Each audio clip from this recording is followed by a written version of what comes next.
Ya Tuhan, pujian ini mungkin mudah dinyanyikan, tetapi setiap kalimatnya tidak mudah untuk kami melaksanakannya dengan sungguh-sungguh. Oleh karena itu ya Tuhan, kami memohon kekuatan Tuhan, supaya kami dimampukan dalam hidup ini mengandalkan Tuhan, menyerahkan hati dan jiwa kami sepenuhnya hanya kepada Tuhan, untuk diatur oleh Tuhan dalam kehendak dan rencana-Mu. Tolong kami ya Tuhan, dan bahkan ketika firman Tuhan sebentar akan diberitakan, biarlah itu juga menjadi kerinduan kami, bahwa Tuhanlah yang mengatur dan mengarahkan hidup kami melalui kebenaran firman Tuhan. Pakai hamba-Mu yang terbatas ini dalam menyampaikan, kiranya Tuhan boleh memakainya menjadi alat kemuliaan Tuhan dan membawa pesan Tuhan bagi umat-Mu. Dalam nama Tuhan Yesus kami sudah berdoa. Amin. Silakan duduk Bapak Ibu Saudara. Ya, hari ini memasuki akhir bulan Agustus dan kita masih dalam tema bangsa dan negara ya Bapak Ibu Saudara ya. Kenapa bulan ini kita berulang-ulang angkat ini Saudara ya? Bukan hanya karena sekedar ini bulan Agustus dan kita kembali diingatkan tanggung jawab kita bukan hanya sebagai warga kerajaan Allah, tapi juga sebagai warga negara Saudara ya. Dan firman Tuhan juga jelas tentang warga negara, kita juga punya kewajiban terhadap negara di mana kita ditempatkan. Nah, selain itu juga Saudara ya, di bulan Agustus ini tentu kita mendengar di luar sana ada berita-berita yang tentang bangsa Indonesia Saudara ya, di mana bangsa ini tentu sedang bergumul juga tentang persatuan dan kesatuannya. Oleh sebab itu biarlah kiranya tema-tema sepanjang bulan ini dan ditutup di akhir Agustus ini tidak berhenti di situ Saudara ya, tapi ini justru mendorong kita untuk sadar akan peran kita sebagai warga negara, baik kerajaan Allah maupun warga negara Indonesia. Nah, saja kita merenungkan satu tema hidup bersama dan membangun bersama dari Filipi 2 ayat 1 sampai 4. Saya mengundang kita untuk bersama-sama memperhatikan, dan 4 ayat ini saya akan bacakan bagi Bapak Ibu Saudara. Ini diambil dari LAI-TB yang kedua. Jadi kalau misalnya ada sedikit perbedaan, itu adalah perbaikan terjemahan. Filipi 2 ayat 1 sampai 4. Jadi karena dalam Kristus ada nasihat, ada penghiburan kasih, ada persekutuan roh, ada kasih mesra dan belas kasihan. Sempurnakanlah sukacitaku dengan ini. Hendaklah kamu sehati sepikir, dalam satu kasih, satu jiwa, satu tujuan, tanpa mencari kepentingan sendiri atau pujian yang sia-sia. Sebaliknya, hendaklah dengan rendah hati yang seorang menganggap yang lain lebih utama daripada dirinya sendiri. Janganlah tiap-tiap orang hanya memperhatikan kepentingannya sendiri, tetapi kepentingan orang lain juga. Wah, tadi saya lupa menyapa adik-adik ya, ada anak-anak juga ya.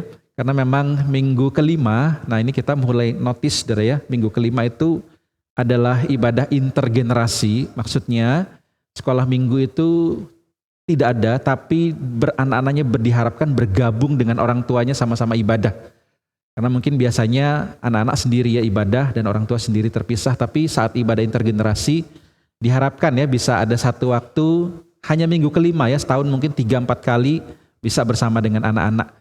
Dan firman Tuhan pun akan coba disesuaikan ya. Jadi saya juga menyapa, ini ada anaknya Pak Suhendri ya. Yang lain kayaknya nanti kebaktian 2 ya. Selamat pagi ya semua. Ini mau dipanggil adik-adik semua ya. Pagi, shalom. Ya, hari ini juga ibadah kalian ya, bukan hanya ikut papa mama. Dan mungkin masih ada di tempat di lain ya. Nah saudara, ini nanti khusus KU2 ya, karena banyak anak-anak kecil. Nah saudara, terkait dengan tema itu, saya mau cerita ini saudara ya, tentang satu klub sepak bola. Nah, Anda tahu ini anak-anak tahu nggak ya? Real Madrid. Dulu saya masih muda, tahan sih nonton malam. Nah, tapi menarik saudara ya tentang Real Madrid ini saudara ya, tahun 2004 sampai 2005 Real Madrid ini rekrut pemain bintang itu banyak saudara ya. Dia keluarkan biaya begitu besar, rekrut pemain ternama. Nah, ini angkatan saya tahu ini ya nama-nama pemainnya ini ya. Ada Zidane, ada Beckham. Ini nama-nama pemain top saudara ya, yang kalau dia main sendiri itu jago gitu ya. Nah, tapi menariknya 2004 sampai 2005 mereka itu gagal meraih juara sama sekali. Jadi orang itu bingung gitu ya, sudah biaya besar, lalu kemudian pemainnya itu bukan pemain sembarangan, pemain yang sangat hebat sudah ya. Tapi tidak ada satu gelar pun, bahkan mereka tersingkir di belum masuk per 16 itu sudah ya. Masih di kualifikasi atau grup itu sudah tersingkir. Belum masuk lagi istilahnya semifinal dan lain sebagainya sudah. Pemain-pemain bintang sudah. Dan sebenarnya banyak juga kisah-kisah ini ya, baik Portugal 2014 dengan Cristiano Ronaldo pun tersingkir saudara. Nah ternyata kegagalan mereka itu mirip saudara ya. Karena mereka gagal bukan karena kekurangan pemain berbakat, tapi karena tidak ada kesatuan saudara.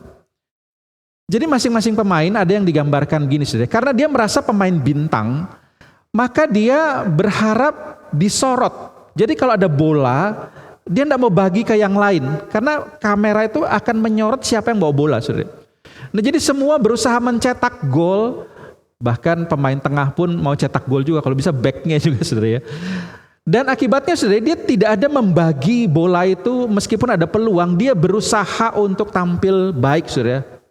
Akhirnya yang terjadi apa saudara? Karena tidak ada kesatuan, tidak ada kerjasama, masing-masing ingin disorot, masing-masing merasa bintang, masing-masing merasa penting, sehingga tahun itu menjadi tahun pelajaran buat mereka saudara ya, bahwa sebaik apapun pemain dan sebanyak apapun pemain yang baik, kalau mereka tidak bekerja sama, tidak saling memberikan kesempatan jika itu ada saudara ya, atau tidak saling mendorong untuk sama-sama memenangkan permainan itu, hanya show individual, maka akan gagal saudara ya. Dan ini dibuktikan oleh tim Real Madrid pada waktu itu.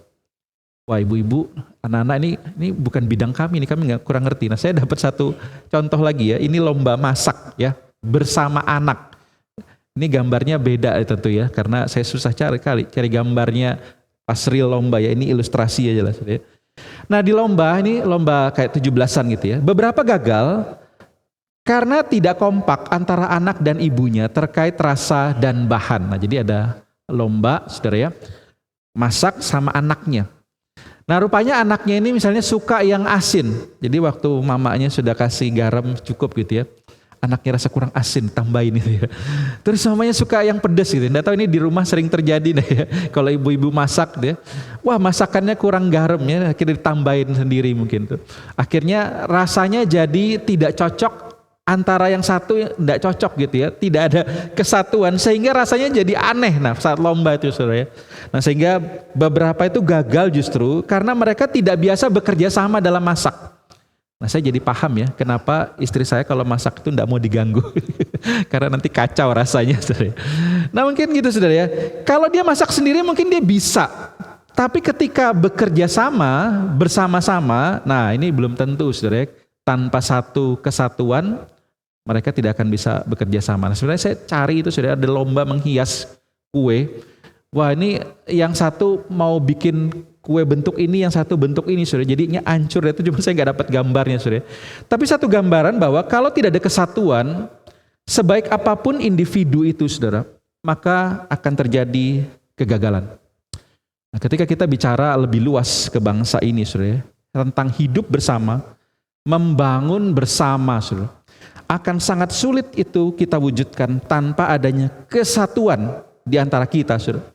Bagaimana mungkin bangsa yang berbeda suku, berbeda budaya, berbeda adat, ini bisa hidup bersama, membangun bersama, apalagi saudara tahapan berikutnya. Untuk hidup bersama saja gak gampang saudara, beda suku itu. Saya mengalami saudara menikah dengan istri yang beda suku. Kami beda budaya, beda kebiasaan. Satu kali kami pernah diskusi tentang seharusnya perempuan itu bangun jam berapa. Nah di keluarga saya perempuan itu bangun jam 4 untuk nyiapin segala sesuatu. Nah sama kawin sama semu, nikah sama semu gitu ya. Dia beda, dia bisa bangun jam 6. Nah jadi beda gitu ya. Awal-awal gak gampang gitu, tapi menyesuaikan saudara ya, saya ikut ya. Nah tidak gampang saudara, ada budaya yang beda, harus hidup bersama, tinggal bersama. Dan celakanya saudara ya, hari ini banyak orang yang tinggal di tempat yang sama, tapi hidupnya tidak bersama. Artinya kamu urus dirimu sendiri. Dalam keluarga itu terjadi saudara. Nah gambar yang sebelah kanan itu Itu contoh hidup bersama, saudara ya. Saling membantu. Anaknya bisa bantu, baik laki, baik perempuan. Suaminya juga bantu, saudara, di situ gambar buang sampah ya, atau hal yang lain yang dia bisa bantu. Ini hidup bersama. Tapi seringkali kita dapat gambaran di keluarga gagal hidup bersama, saudara. Apalagi membangun rumah tangga bersama, saudara. Karena hidup bersama saja seolah-olah mereka masing-masing. Nah, bagaimana mungkin dia bisa hidup bersama dengan orang lain di tengah bangsa ini, saudara? Kalau di keluarga saja dia sulit membangun kehidupan bersama. Di gereja, saudara ya, juga dibutuhkan ini untuk hidup bersama, kita berjemaat bersama. Kita mau membangun gereja ini bersama tanpa adanya kesatuan, sulit, saudara. Di gereja beberapa mungkin memikirkan satu rancangan yang baik untuk program misalnya, saudara. Tapi mungkin sebagian rasa, wah ini tidak sesuai dengan yang saya mau.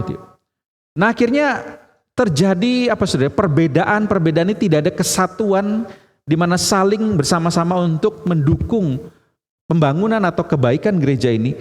Maka akan sulit sekali terjadi yang namanya membangun bersama itu, termasuk di dalam gereja, saudara.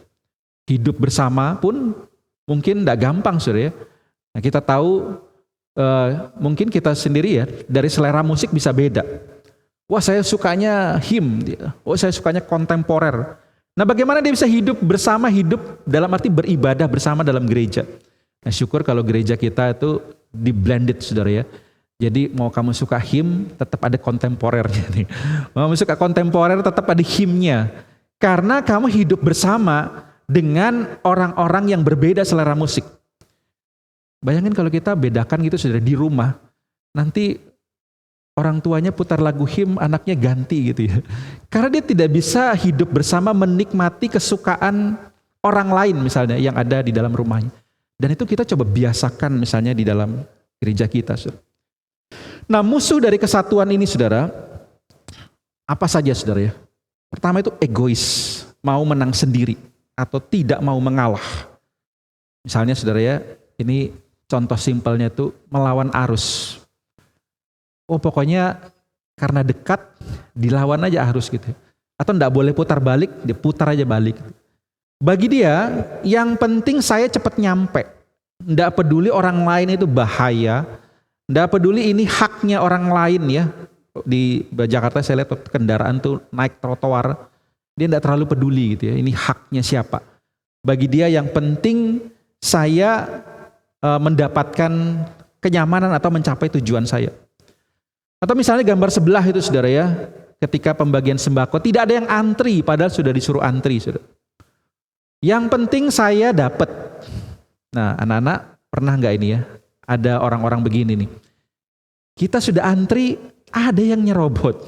Gimana rasanya gitu ya? Wah, sudah diserobot, akhirnya terpancing kita nyerobot juga. Karena kalau nggak dapat. Nah, akhirnya masing-masing egois. Nah, keegoisan ini adalah musuh dari kesatuan. Masing-masing mementingkan diri sendiri dan tidak mau mengalah. Di rumah tangga, egois juga musuh kesatuan dalam rumah tangga, saudara ya. Suami, istri, kalau egois ya, masing-masing ingin menang sendiri, ya, akan terjadi tidak adanya kesatuan. Atau anak-anak misalnya,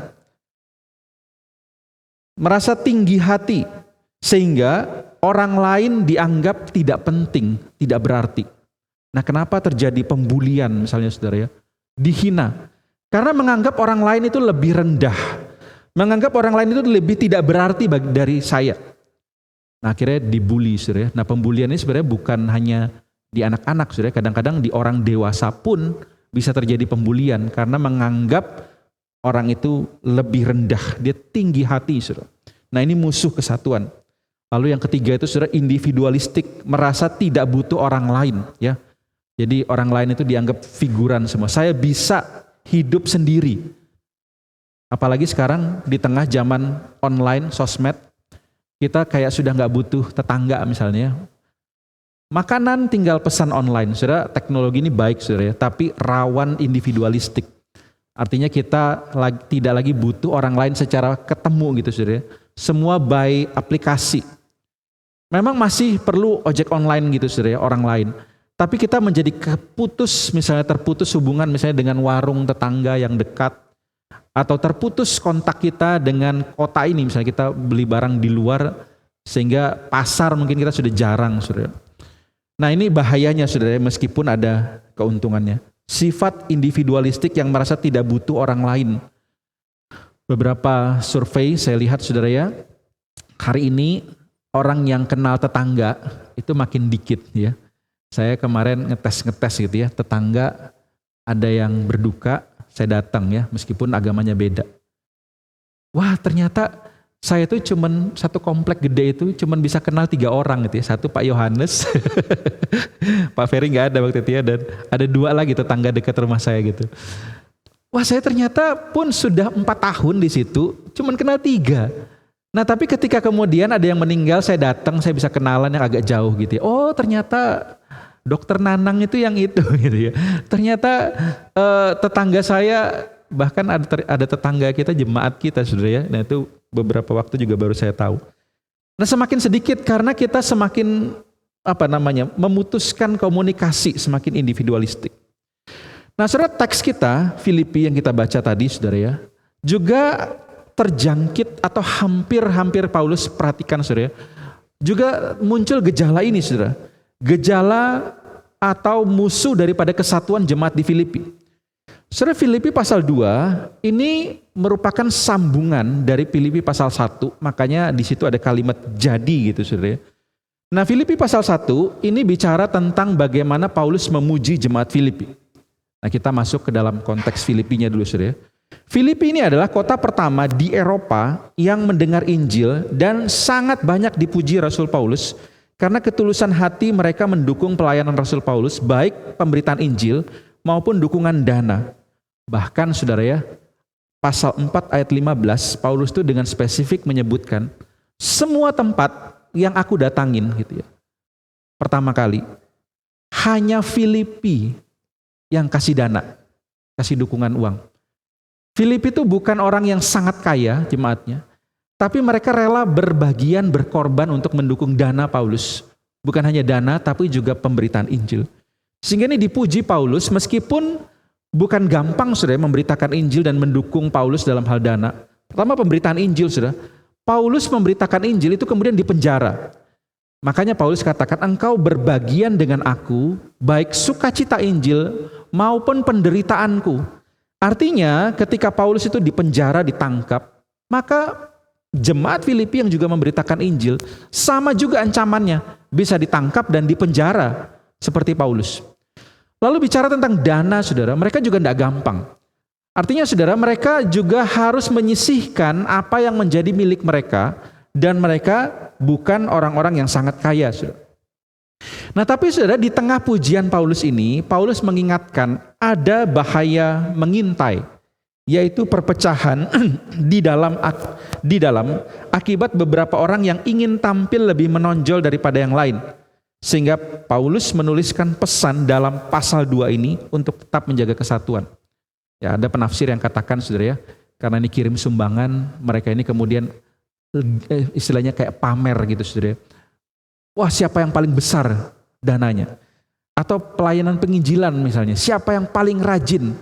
Sehingga terjadi semacam persaingan yang tidak sehat, dalam arti mereka mulai sudah menyingkirkan lawan-lawan mereka, padahal mereka ini sama-sama memberitakan Injil, sama-sama mendukung pelayanan. Nah, sehingga Paulus menuliskan kalimat ini, hati-hati bahaya dari dalam. Engkau tahan bahaya dari luar, penganiayaan, penderitaan dari musuh-musuh, mereka tahan. Tapi bahaya dari dalam ini seringkali lebih gawat saudara ya. Kita berapa kali mungkin dengar cerita saudara ya, satu komunitas itu kalau melawan musuh, anggaplah negara gitu, Indonesia ini, kalau ada musuhnya, wah Indonesia ini ditakuti saudara. Bagaimana enggak 200 juta orangnya saudara ya. Kalau Singapura perang sama kita saudara, kita cukup kirim rakyat Kalimantan gitu ya. Habis mereka saudara, karena sedikit jumlahnya, kita begitu banyak orang. Sehingga kita ini ditakuti dari segi jumlah saudara, karena begitu banyak. Tapi yang lebih bahaya adalah dari dalam sendiri. Ketika dari dalam sendiri ini berkelahi saudara. Nah hari ini kalau nggak salah nanti ada berita Senin demo di Banjarmasin itu. antara pemerintah dan rakyatnya bisa ribut misalnya, saudara. Justru pertikaian di dalam ini lebih bahaya kalau tidak ada kesatuan. Kalau dipakai energinya melawan musuh, musuh itu wah bisa ketakutan saudara lawan Indonesia ini. Tapi saudara, justru perpecahan di dalam itu yang jauh lebih menghancurkan daripada perang beneran misalnya dengan negara lain. Kita sudah membuktikan kita perang itu berani saudara. Tetapi yang paling bahaya adalah ketika harus melawan bangsa sendiri. Harus melawan orang-orang kita sendiri saudara. Perpecahan di dalam, ini justru yang berbahaya. Nah oleh karena itu Paulus mengingatkan jemaat Filipi agar tetap menjaga kesatuan, jangan terpecah belah. Jangan sampai ada yang merasa saya lebih penting daripada yang lain. Egois mau menang sendiri, tidak mau mengalah. Wah pokoknya saya punya terbaik, dia tidak mau dengar orang lain. Dia tinggi hati, merasa wah apa kamu punya mungkin lebih jelek, saya punya yang terbaik. Atau individual mungkin, saya bisa kerjakan sendiri, saya nggak butuh yang lain. Nah Paulus melihat musuh kesatuan ini mulai muncul di dalam jemaat Filipi, sehingga dia tulis nasihat-nasihat yang hari ini juga mau kita pelajari ya. Kita bisa praktekkan, entah itu dalam berbangsa, dalam berkeluarga, atau dalam kita bekerja sehari-hari. Yang pertama, saudara, kunci kesatuan adalah di dalam Kristus.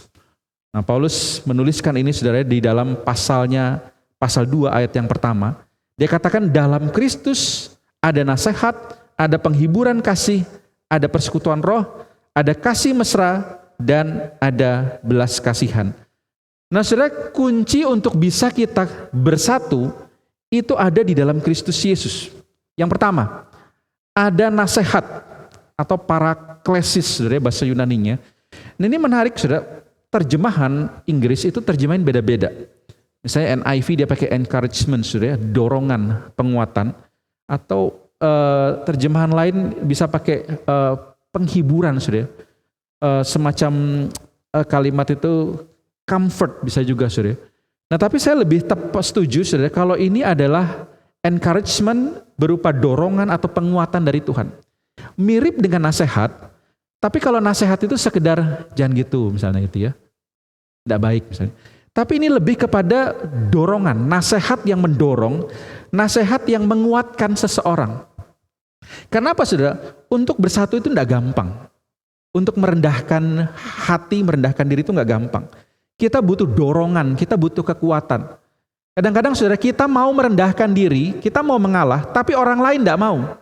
Nah bagaimana caranya? Ya kita harus belajar mendengarkan paraklesis ini saudara. Mendengarkan dorongan, penguatan dari Tuhan. Apa yang harus kita lakukan? Lalu kemudian yang kedua, saudara, dikatakan ada kasih mesra atau paramution agape, saudara. Nah ini baru bicara tentang agape itu love, saudara. Comfort love. Kasih yang menenangkan. Nah saudara, kalau paraklesis itu bicara tentang apa yang didengar, kemudian dipahami pikiran, logika. Nah nanti Paulus bicara itu pikiran, hati, nah ini terkait saudara. Kalau paraklesis itu bicara kata-kata kalimat yang memberikan dorongan yang didengar oleh telinga. Nah kalau kita sekarang firman Tuhan tentu saudara ya. Tapi paramution agape ini bicara tentang comfort love dari Tuhan. Kasihnya yang menenangkan, memberikan penghiburan. Jadi bukan hanya sekedar kata-kata dorongan, kata-kata yang menguatkan ketika kemudian kita mengalami penindasan, penganiayaan, kita ingin membalas, tapi kita juga diberikan kasih, perasaan yang menenangkan, ya, tenang gitu ya. Jadi bukan hanya pikiran kita, tapi juga dari perasaan kita itu, ada kasih di dalam Tuhan, di dalam Kristus. Kasih yang memberikan kita ketenangan. Lalu ada persekutuan roh atau kainonia pneumatos yang sering disebut sebagai ada persekutuan dalam roh, atau kalau kita bisa artikan ini ada relasi yang dekat dengan Tuhan. Dan kemudian yang keempat saudara ya, ada belas kasihan. Nah, saya paling suka kata splakna ini saudara ya, karena itu kedalaman hati. Sehingga belas kasihan ini sebenarnya kalau dipakai bahasa aslinya itu saya setuju beberapa terjemahan itu pakai kata affection and compassion. Saudara. Karena dua kata ini sangat mewakili. Afeksi itu adalah perasaan yang diekspresikan. Artinya muncul di luar. Sedangkan compassion itu adalah perasaan yang dari dalam, saudara, kedalaman hati. Kalau kita simpulkan keempat poin ini, saudara, maka kunci kesatuan di dalam Kristus itu berarti pikiran kita diisi dengan perkataan Tuhan. Inilah paraklesis itu. Ada dorongan, ada penguatan, encouragement itu saudara dari firman Tuhan. Lalu kemudian hati kita diisi dengan kasih-Nya. Ketika kita terluka, saudara, kita diisi oleh kasih Kristus itu yang memberikan dirinya, itu menenangkan kita. Sehingga kita bisa berkata, hari ini saya dianiaya, Kristus sudah dianiaya lebih dari itu demi saya gitu. Masa saya harus membalas dan mengancam kesatuan dalam rumah tangga ini? Misalnya kalau di rumah tangga, saudara ya, terancam kesatuan misalnya, ingin membalas, ingin apa saudara, ingin saya menang, tapi kemudian ketika ingat Kristus pernah lakukan, dia mengalah, dia bahkan demi kesatuan dia melakukan pengorbanan. Nah, kasih ini saudara yang menenangkan sehingga bisa berpikir dengan jernih. Paraklesis itu saudara ya, karena ada firman Tuhan. Baik pikiran maupun hati kita itu di dalam Kristus kita beroleh kekuatan untuk bersatu. Lalu saudara, tentang persekutuan roh, saudara, hidup kita intim dengan Tuhan dalam persekutuan roh. Nah saudara, kita bukan hanya perlu baca firman supaya mendapatkan encouragement itu saudara ya, dorongan itu. Kita bukan hanya perlu mengingat Yesus Kristus yang telah mati dan bangkit itu saudara, sehingga kasih-Nya itu menenangkan diri kita. Tapi kita perlu menjalin relasi atau bersekutu dalam roh dengan Tuhan. Saudara, tanpa relasi, saudara, kalimat-kalimat firman Tuhan itu akan sulit sekali kita lakukan. Atau kasih Kristus itu akan sulit sekali kita maknai, saudara, kalau kita tidak berelasi dengan Tuhan. Jadi kalau kita mau bersatu, kita mau punya satu kesatuan yang kuat, maka kita perlu juga relasi yang mendalam atau persekutuan dalam roh ini dengan Kristus. Dan dari situ, saudara ya, keluar dari hati kita compassion itu saudara, dari dalam hati, karena kita sudah diisi dengan firman, hati kita disentuh dengan kasih-Nya, dan kita punya relasi dengan Tuhan yang baik saudara dalam roh, maka ada sesuatu dalam hati kita itu compassion itu saudara, satu hasrat, satu dorongan yang keluar dari hati kita untuk mengasihi orang lain, dan affection saudara, ini diekspresikan dalam tindakan nyata, bukan hanya dari dalam hati. Dan apa yang terjadi saudara? Kita dapat memandang orang lain bukan lagi dari kacamata kita, tapi dari sudut pandang Tuhan. Nah saudara, kalau kita mau bersatu, kita perlu melihat dari sudut pandang Tuhan, saudara. Dan sudut pandang Tuhan itu hanya bisa kita dapat kalau kita terima paraklesis itu saudara. Encouragement itu, atau nasihat dari firman itu. Hanya bisa kita terima kalau kita ingat akan kasih-Nya yang menenangkan itu. Dan persekutuan relasi dengan Tuhan. Dan ada dalam hati kita ini punya satu kasih yang bahkan diwujud nyatakan. Maka barulah di sini saudara, kita bisa punya sudut pandang melihat orang lain. Oleh karena itu saudara, tidak heran Paulus kemudian tegaskan, sempurnakanlah sukacitaku dengan ini. Not just, bukannya teori saudara, dia bilang sempurnakan dengan sepikir. Karena kamu sudah menerima pikiran Allah melalui firman-Nya tadi, maka engkau juga harus sepikir dalam hal-hal yang benar firman Allah tadi. Karena banyak hari ini orang sepikir untuk melakukan kejahatan saudara ya.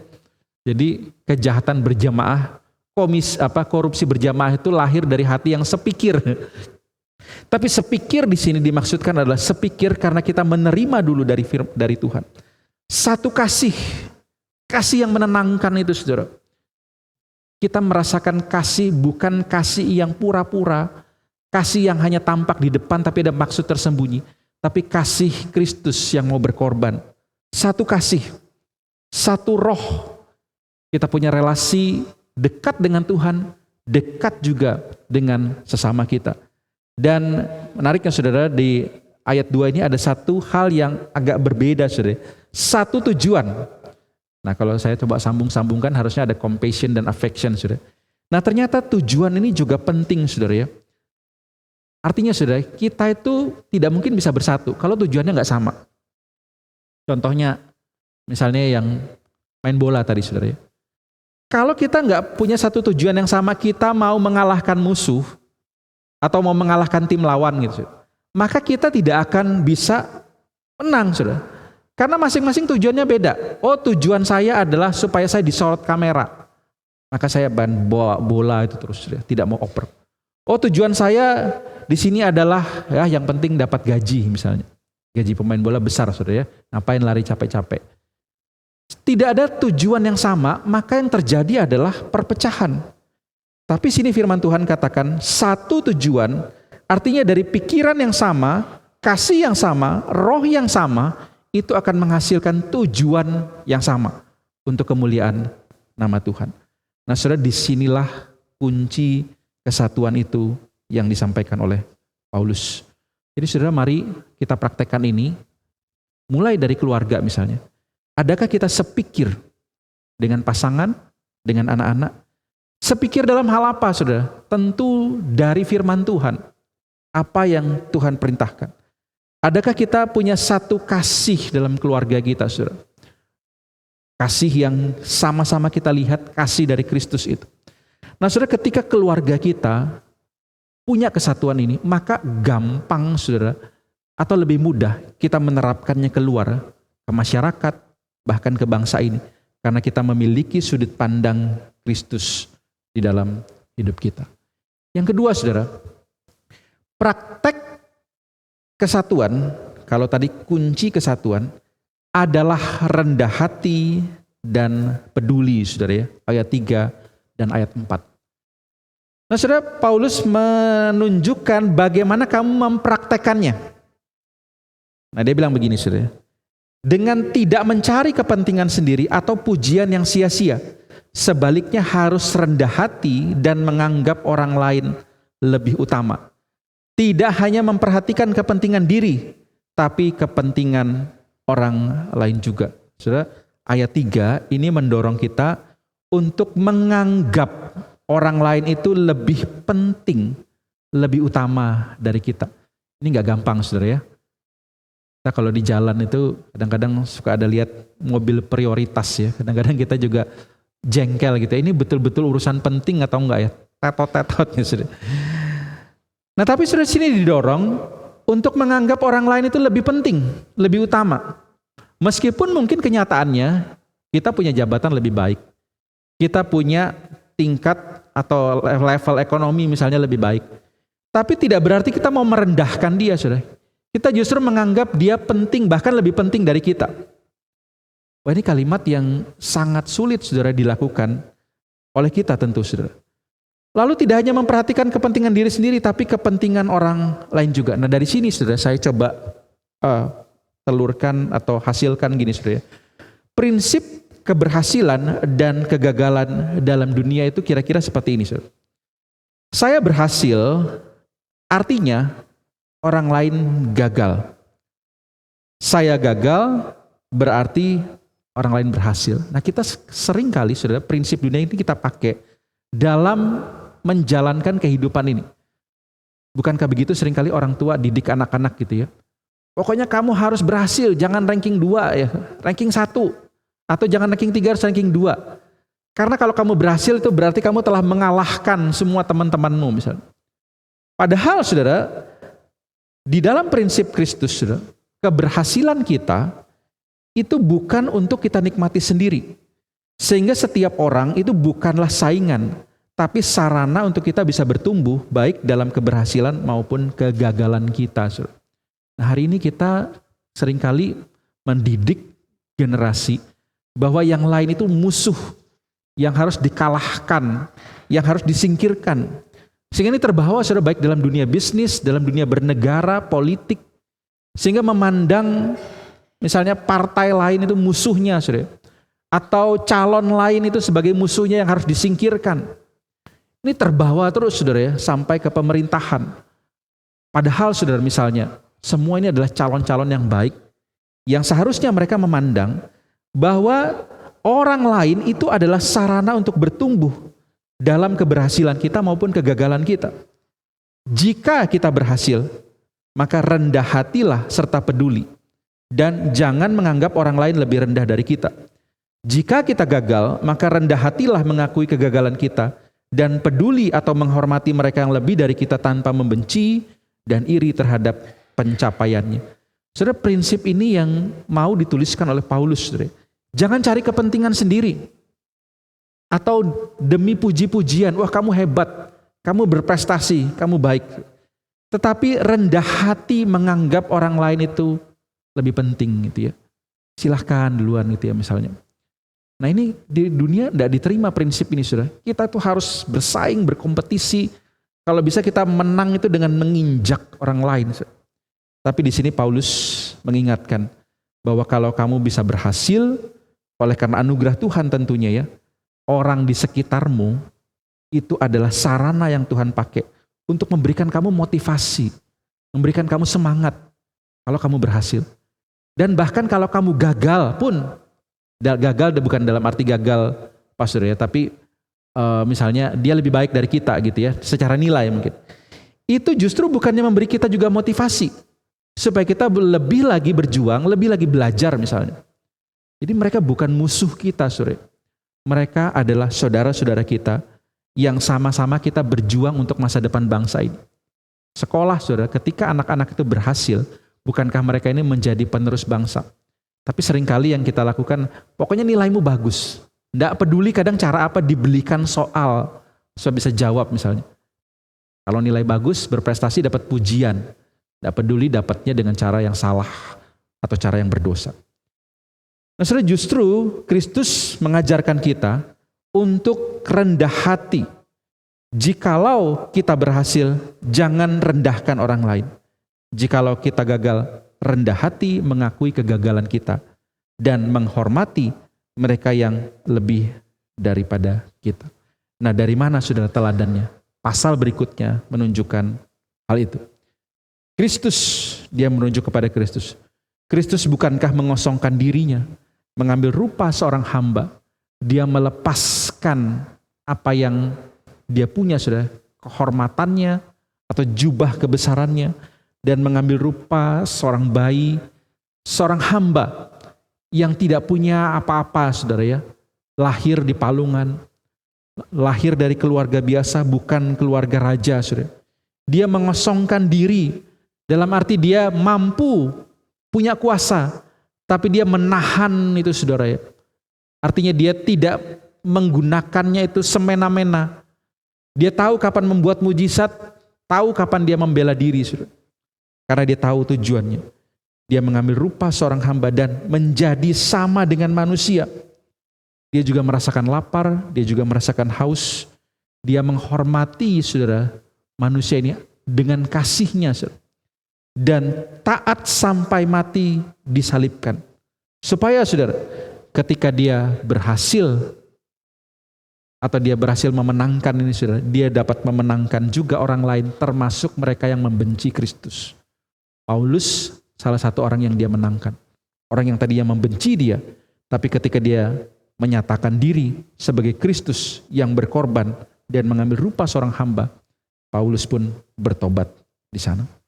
Nah saudara, di akhir firman Tuhan hari ini, saya mengajak kita, marilah saudara kita hidup bersama, membangun bersama, dimulai dari tinggal di dalam Kristus, memiliki pikirannya, memiliki hatinya, memiliki relasinya, afeksi dan compassion-nya saudara. Hidup bersama saudara. Bagaimana kita memiliki pikiran Kristus? Terus isi setiap hari pikiran kita dengan firman Tuhan. Saudara, hari ini dunia berusaha mengisi pikiran kita dengan prinsip-prinsip dunia. Ya.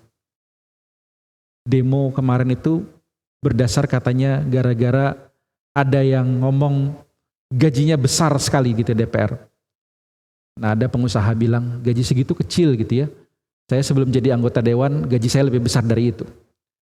Nah, saudara, Ini menunjukkan bahwa banyak bahkan pejabat-pejabat punya pola pikir bahwa mereka itu hanya melihat dari sudut pandang mereka, tanpa peduli pada masyarakat Indonesia hari ini yang begitu bergumul dengan kondisi ekonomi. Nah kita saudara anak Tuhan, jangan sampai juga terikut pola pikir ini saudara. Tapi miliki pikiran Kristus yang berempati, punya afeksi, punya compassion terhadap bangsa ini.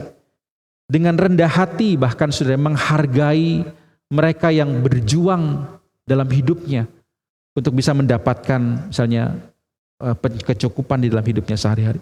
Miliki hatinya, miliki relasi dengan Tuhan yang dekat sehingga kita tahu apa yang harus kita lakukan di dalam hidup kita. Yang berikut saudara, hidup bersama, membangun bersama dengan rendah hati dan peduli pada orang lain seperti teladan Kristus. Mari kita teladani Kristus yang telah mengosongkan dirinya dan mengambil rupa seorang hamba untuk bisa menjadi berkat bagi orang lain. Dimulai dari mana saudara? Dari keluarga kita. Dimulai dari mana? Dari tempat kerja kita, dari gereja kita, lalu kemudian terus meluas sampai kepada bangsa ini. Sikap rendah hati. Ketika kita dipercayakan Tuhan banyak, kita tidak sombong dan merendahkan orang lain. Ketika kita dipercayakan Tuhan sedikit, kita tetap bersyukur dan menghormati mereka yang dipercayakan lebih. Bukannya malah memecah belah, istilahnya mengancam kesatuan dengan egois, dengan individualistik, dengan sifat yang mau menang sendiri. Belajar seperti Kristus, rendah hati dan punya kepedulian kepada orang lain. Kiranya Tuhan menolong kita melakukan hal-hal ini dan firman Tuhan ini berbicara kepada kita setiap pribadi. Mari kita tunduk kepala, kita berdoa pada Tuhan. Tuhan terima kasih untuk hari ini kami boleh belajar dari surat Paulus kepada jemaat di Filipi. Bahwa bahaya yang mengancam jauh lebih besar dari tantangan dari luar adalah tantangan dari dalam. Justru ketika kami terpecah belah oleh karena ada orang yang ingin menonjol, orang yang ingin menang sendiri, orang yang individual, egois. Ya Tuhan, tolonglah Tuhan, ingatkan kami melalui firman Tuhan hari ini, agar kami belajar seperti Kristus, memiliki pikirannya, memiliki hatinya, relasi yang dekat dengannya, memiliki afeksi dan compassion daripada Tuhan, sehingga melaluinya kami boleh belajar rendah hati dan peduli kepada orang lain demi kesatuan hidup bersama, sehingga kami bisa membangun bersama, baik itu rumah tangga kami, baik itu dengan lingkungan pekerjaan kami, baik itu bangsa dan negara ini, ketika kami boleh menghargai dengan rendah hati dan peduli pada bangsa ini. Terima kasih, ini syukur kami pada pagi hari ini. Dalam nama Tuhan Yesus kami sudah berdoa. Amin.